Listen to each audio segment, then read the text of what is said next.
we're going to go over exactly how to completely assemble the Toigo lift. This lift is the only lift on the market that's completely bolt together. There's not a single weld in this lift, yet it is probably one of the most sturdy lifts on the market today. It functions just like most of the lifts that you know.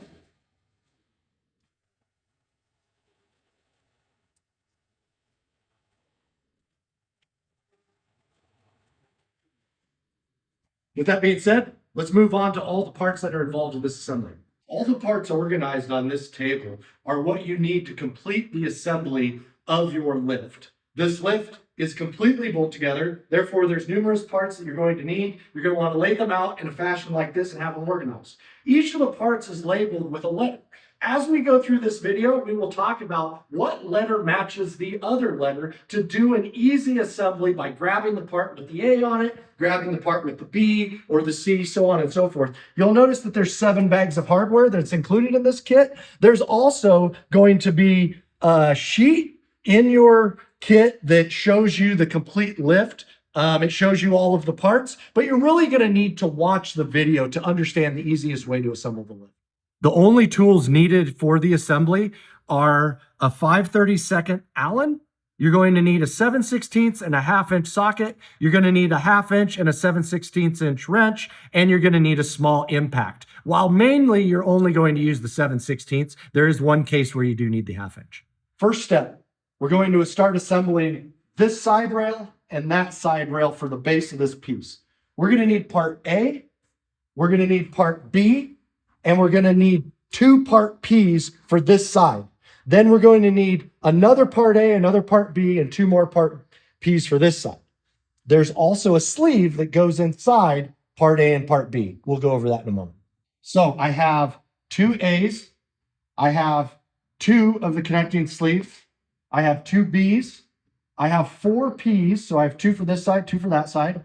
I have 5 inch and 3/4 bolts, 5 inch and 3/4 bolts, 5 lock nuts, and 5 lock nuts to complete this assembly. I'm going to slide these 2 together, bolt the sleeve in with the brackets. That's what's next. So when you're installing the sleeve into part A and part B, what I like to do is install the sleeve in part B, put the bolts through the sleeve and the tube on this side, on part B's side. Then when I go to slide part A on, it won't push the sleeve into the other tube and it'll easily slide on and be bolted. So now we have the right side rail and the left side rail assembled. There's a couple things that you want to pay attention to that are very important. One of those things is the direction of these bolts. These bolts go from the outside in these 4 locations on both sides, outside in. We are leaving one hole, not using a bolt in it. It's the hole that is in the part A. It's the last hole there on both sides. We're not putting a bolt in there.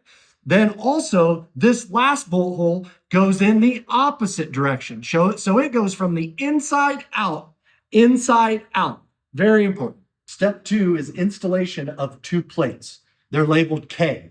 This plate, and there's an identical one back here underneath the lift as well. We have them laid out on the table ready for assembly.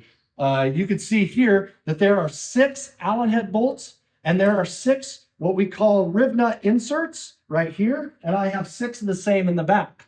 You're going to notice if you were to lift up this plate and look underneath of it, it has octagon shaped holes in the bottom. That's because these rib nuts are octagon shaped and they sit right inside there.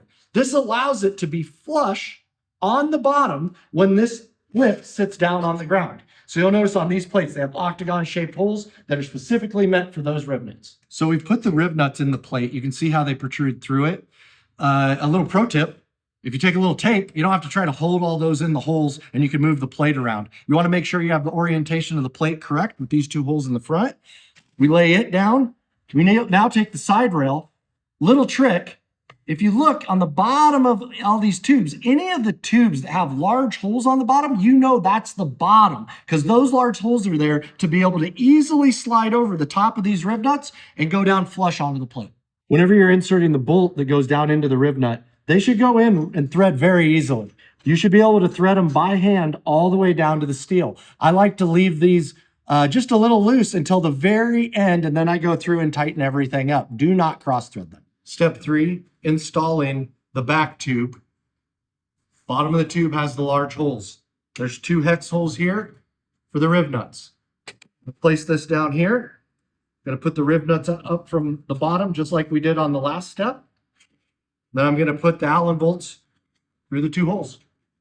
Step 4, we're going to install part C and we're going to install part D. We're also going to install plates Y and Y right here. We're going to do this on both sides. One thing to keep in mind is on the plates, you don't want to get part X and part Y confused. The only difference on these plates is part Y, which is what we're going to use in this step, have circular holes. They do not have hexagonal holes. We want the plate with the circular holes. The other thing to take notice to is that the plate on the back shares a bolt hole with the pivot point right here. So you'll notice that this plate is sharing a bolt hole. As we do the assembly, we'll show you this. So now we've installed C.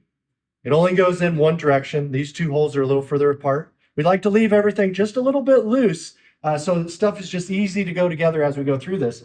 Then we install D, and we install just this side bracket. This can only go in here one direction, so you can't really get this messed up with D. What we're going to do next is we're going to put the plate on the back of this, and we're also going to need to install the pivot points at this time because it shares a bolt hole right here. We'll show you that in a second. So we've installed the plates and the pivot points. The plate over here is oriented like this. The plate on the back is the opposite orientation, like this. You can see how far apart they are. That allows the bolts to surpass each other and not hit. Down here, the pivot points, you'll notice they curve up, and you'll notice where they are bent to the outside. Once again, this plate shares a hole with this bracket, and it's the same on the other side as well. So refer to this video to make sure that you have this all installed correctly. Step 5, we're going to install the tray for batteries, for tools, for whatever you want to use it for, and the outside plates on each side. These plates, there's only 2 of them that are meant to go right here, and they only go in one orientation. When you're assembling the tray, you're going to need a buddy. You're going to need a clamp over on this side, something to hold that side while you're working on this side. So you're going to get the tray down inside both of the D posts. Then you're going to take the plate and you're going to start bolting the plate through both the tray, the tube, and this plate. Then probably the most difficult part of this entire build is there's actually a bolt hole on the back of this D tube that goes through the tray, and it goes up in this cavity up there. If you leave this plate a little bit loose, it's pretty easy to take this nut, slide it up there with your finger. Make sure you don't have the bolt in all the way like I do. Slide it up there with your finger, twist the bolt until the nut tightens onto it, and you're good to go. Step 6, we're going to start assembling the interior. And what we're going to do first is the front upright. This front upright has 3 components. It has 2 letter E tubes, and it has 1 letter J flat plate. Over here, you'll notice that we have it prepped to be assembled. We've already put our rib nuts in and taped them on both sides. What you're going to want to look at is we have some extra holes in this tube for future accessories. So the holes that we're actually going to want to use for this, and this is very important, is we're going to want to use 1, 2, hole 3 from the end, and we're going to want to use hole 7 from the end. Actually, that's hole 6. Once again, this is the front upright. Wanted to touch base again and just talk about the extra holes. If you look here, you'll notice that there are 4 extra holes. Those holes will not be used. Those are for future accessories. Make sure that you have your plate in this position in these holes for this front upright. Next, we're going to build the platform.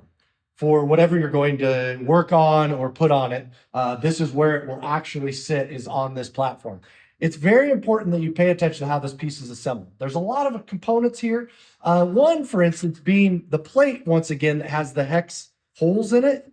These plates need to go on the bottom of this piece, all right? There's also the plate with the round holes, okay? So we have both of these plates in this one piece. The round hole pieces go on top. The hex holes go on bottom. They go in very specific locations. So in this step, I want you to pay special notice. If you need to, pause the video to get a good look at how we have this laid out here. We have 2 parts H are the side rails for the platform. We have 2 parts I, which are the centerpieces for the platform. You'll notice that the tube is to this side of these 2 holes. You'll notice that this tube is to this side of these 2 holes. This is how you want to have this part laid out. You'll also want to have the plates laid out just like this so that they will align with the holes. These plates have to be in a very specific orientation to line up with these holes. And remember, the bottom plates need to be the hexagon holes, just like you see here. The round holes are the ones that we're going to use on top of this piece to sandwich them together. Okay, so at the end of step 7, this is a really easy piece to mess up. You can really get things turned and backwards. Let's look at this real quick. You're going to notice towards the front of the lift, this would be the platform. This would be the front of the lift. You'll notice you should have a longer piece of tube here than you have here.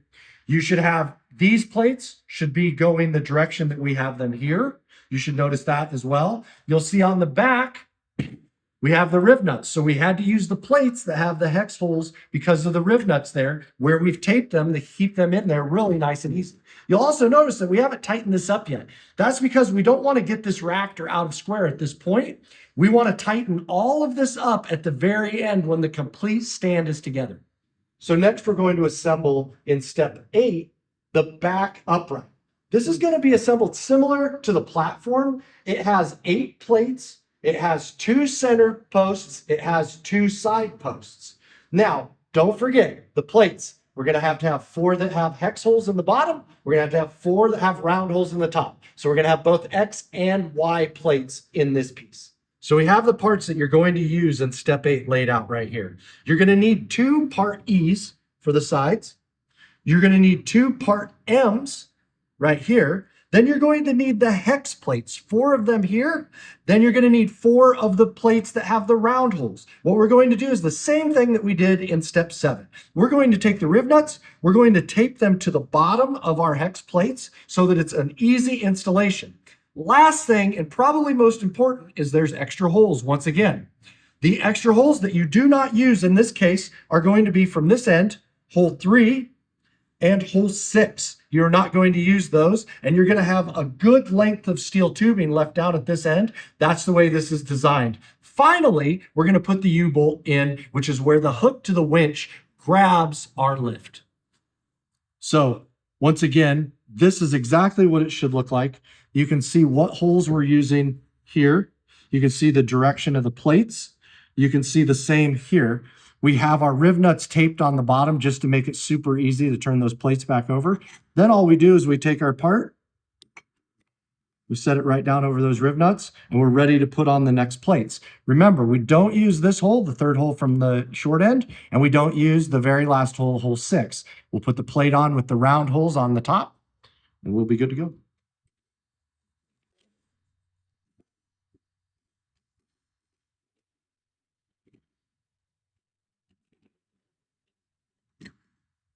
So this is the orientation of the piece when it's going to be laying flat.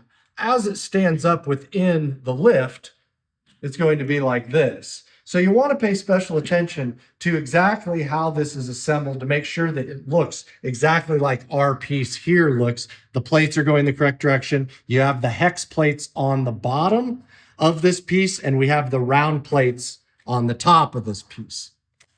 So now we're going to begin assembling the interior of the lift. We're going to start with the front upright. The front upright is going to be assembled with the long bolt. You have 6 of these long bolts, and then you also have 6 bushings.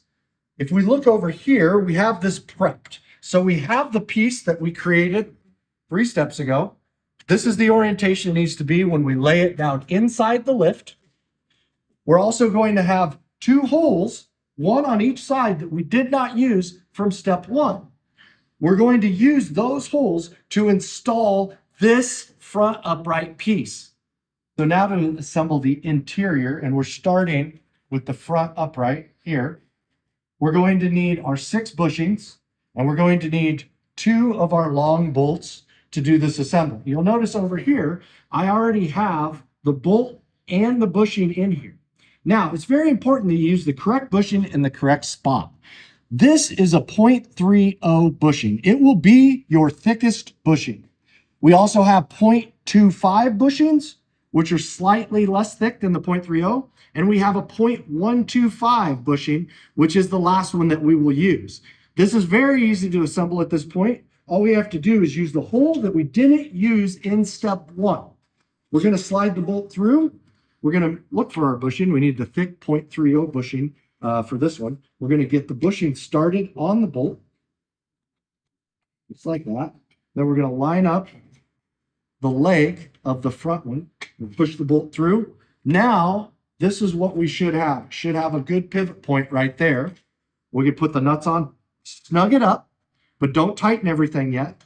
And we're ready to go to the next step. So step 10, similar to the last step that we did, what we're going to do is we're going to put the platform on. And how we're going to do that is we're going to add a bolt here and a bolt there with a bushing in between. Once again, we have it laid out right here. Make sure you're in this orientation. It's very important that you have it in this orientation. Longer piece should be here. Brackets face that way. Shorter piece should be there. We're going to lay it down in here. And then what we're going to do is line up our holes right here and put in the bolts and the bushings. So we have the platform laid inside the upright. I've put one side in already. I'm going to install this side now. The important part of this is, once again, we have a bushing. This bushing needs to be 0.25. We have 0.30 bushings back here already installed on both sides.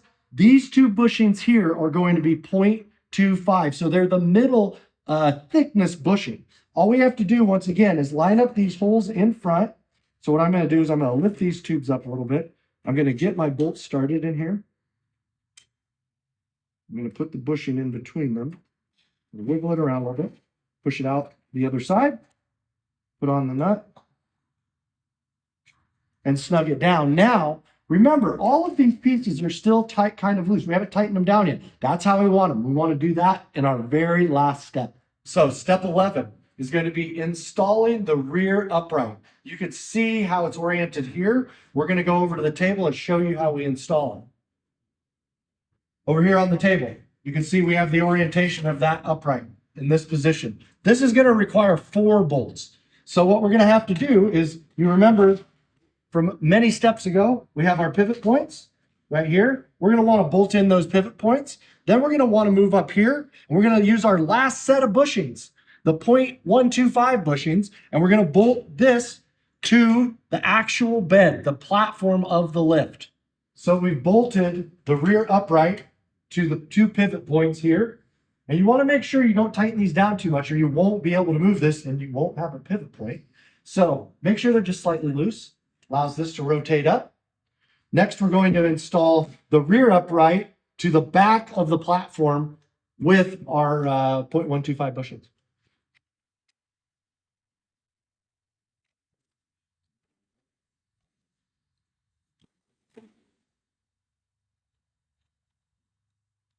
So in the last step of the lift assembly, we're going to go back through and we're going to tighten all the nuts and all the bolts.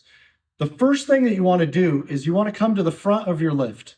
At the front of your lift, you're going to want to look at the gap on each side between the outside rail and the first rail inside. You want to even that gap up, slide it back and forth because it'll be able to move. Then you want to tighten all 8 of these top plates.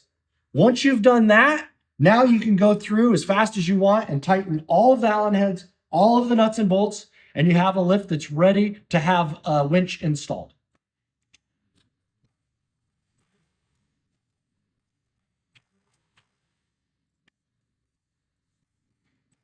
So next we're going to show you how to install the winch. You can obviously buy and use just about any winch that you would like to use with this lift. And the way that you install it is they all have universal bolt holes in the top plate of the winch.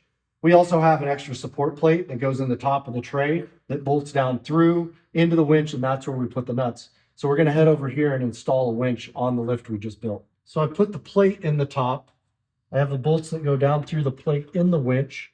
All I'm going to do is tighten up these nuts now. and we have the winch installed. So now that you have the winch installed, you're going to need the hookup to the actual lift itself. On the side of the winches, you're typically going to have a release that you pull out and turn and let go, and it'll sit there. That'll allow you to pull out the rope from the winch. You're going to want to then grab this and hook the winch. Then you're going to want to turn this back so it locks the winch back in place where it belongs. Now, the first time that you lift weight with this winch, it's going to bend the U-bolt into its final location. So don't be worried when that happens. When it bends it the first time, that's the last time it's going to bend it, and that's where it's going to live the rest of its life. One other thing we do want to talk about is you can convert these wire ropes to more of a strap type system. We're going to go over that next. So when converting a winch from the wire rope to a strap system, the first thing you're going to have to do is remove the wire rope. Normally in here, some winches are different. There's going to be a set screw Allen that's in here, and you're going to want to loosen that set screw Allen so that you can just pull out the wire rope and throw it away. So now you're ready to install the string. First, we like to take a piece of tape, a little piece of duct tape, and put it on the end of the strap, especially in this case because the winch barrel does not have a slot in it. If the winch barrel has a slot, you can just stick the strap into the slot and then start winding, which brings me to another point. Let's make sure that we're winding the correct direction. We want to go up because we want to lift it. So if I push the button, you can see what direction it's rotating. That means we need the tape so that it goes on the top of the winch barrel. So we're going to put a little tape here and put it right there. Make sure that it's good and stuck on there. Then once it gets going, makes a full revolution. Now we've made a full revolution. What we want to do is hold this nice and taut as we roll it back up, and it will be perfect when it gets done, and it'll work great for lifting up this cart lift. So the last piece is the bracket that you can use to hold a small battery. Now, depending on how you want to go about powering your lift, you could put a small battery on here for a small ATV or something like that. The other thing that we do offer is an adapter for a Milwaukee battery or an adapter for a DeWalt battery as well that you can set up here and just use one of those batteries with easy charging and run the whole system off of that.